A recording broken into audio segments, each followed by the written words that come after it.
बेशक मेरा परवरदिगार दुआ सुनने वाला है। ए परवरदिगार, मुझको ऐसी तौफीक इनायत कर कि नमाज पढ़ता रहूं और मेरी औलाद को भी ये तौफीक बख्श। ए परवरदिगार, मेरी दुआ कबूल फरमा। ए परवरदिगार, हिसाब किताब के दिन मेरी और मेरे माँ बाप की और मोमिनों की मगफिरत कीजिए। और मोमिनो, ये ना समझना कि ये जालिम जो काम कर रहे हैं अल्लाह उनसे बेखबर है। वो इनको उस दिन तक मोहलत दे रहा है जबकि दहशत के सबब आंखें फटी की फटी रह जाएंगी और लोग सर उठाए हुए मैदान क़यामत की तरफ दौड़ रहे होंगे।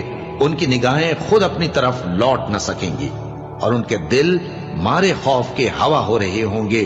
और लोगों को उस दिन से आगाह कर दो जब उन पर अजाब आ जाएगा। तब जालिम लोग कहेंगे कि ऐ हमारे परवरदिगार, हमें थोड़ी सी मोहलत अता कर ताकि हम तेरी दावत तौहीद कबूल करें